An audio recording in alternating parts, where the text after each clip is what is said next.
کاف ہا یا عین صاد، یہ تمہارے پروردگار کی مہربانی کا بیان ہے جو اس نے اپنے بندے زکریا پر کی تھی جب انہوں نے اپنے پروردگار کو دبی آواز سے پکارا اور کہا کہ اے میرے پروردگار، میری ہڈیاں بڑھاپے کے سبب کمزور ہو گئی ہیں اور سر شعلہ مارنے لگا ہے، اور اے میرے پروردگار، میں تجھ سے مانگ کر کبھی محروم نہیں رہا، اور میں اپنے بعد اپنے بھائی بندوں سے ڈرتا ہوں، اور میری بیوی بانجھ ہے، تو مجھے اپنے پاس سے ایک وارث عطا فرما جو میری اور اولاد یعقوب کی میراث کا مالک ہو، اور اے میرے پروردگار اس کو خوش اتوار بنائیو۔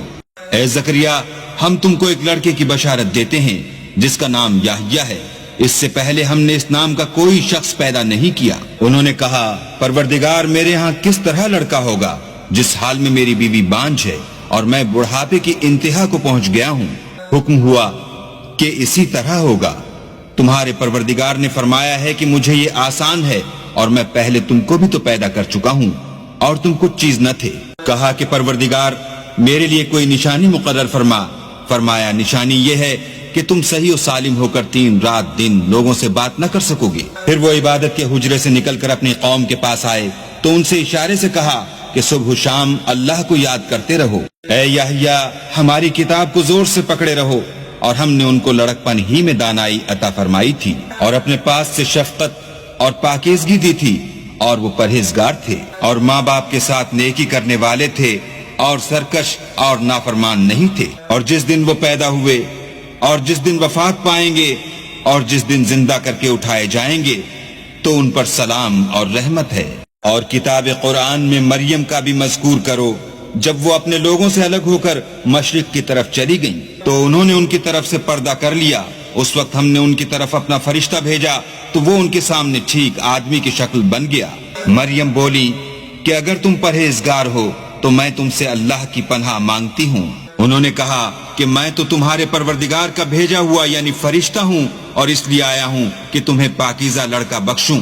مریم نے کہا کہ میرے ہاں لڑکا کیوں کر ہوگا، مجھے کسی بشر نے چھوا تک نہیں، اور میں بدکار بھی نہیں ہوں۔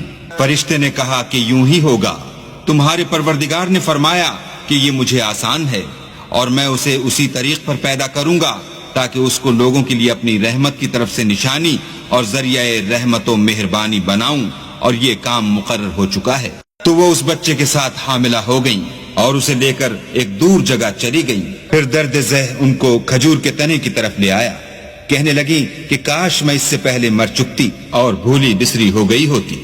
اس وقت ان کے نیچے کی جانب سے فرشتے نے ان کو آواز دی کہ غمناک نہ ہو، تمہارے پروردگار نے تمہارے نیچے ایک چشمہ پیدا کر دیا ہے، اور کھجور کے تنے کو پکڑ کر اپنی طرف ہلاؤ، تم پر تازہ تازہ کھجوریں جھڑ پڑیں گی، تو کھاؤ اور پیو اور آنکھیں ٹھنڈی کرو۔ اگر تم کسی آدمی کو دیکھو تو کہنا کہ میں نے اللہ کے لیے روزے کی منت مانی، تو آج میں کسی آدمی سے ہرگز کلام نہیں کروں گی۔ پھر وہ اس بچے کو اٹھا کر اپنی قوم کے لوگوں کے پاس لے آئیں۔ وہ کہنے لگے کہ مریم، یہ تو نے برا کام کیا۔ اے ہارون کی بہن، نہ تو تیرا باپ ہی بدعتوار آدمی تھا اور نہ تیری ماں ہی بدکار تھی۔ تو مریم نے اس لڑکے کی طرف اشارہ کیا۔ وہ بولے کہ ہم اس سے کہ گود کا بچہ ہے کیوں کر بات کریں۔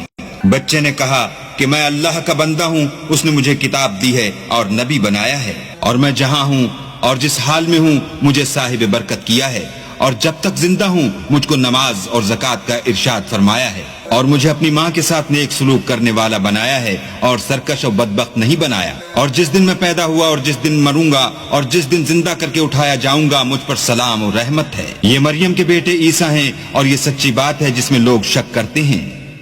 اللہ کو سزاوار نہیں کہ کسی کو بیٹا بنائے، وہ پاک ہے۔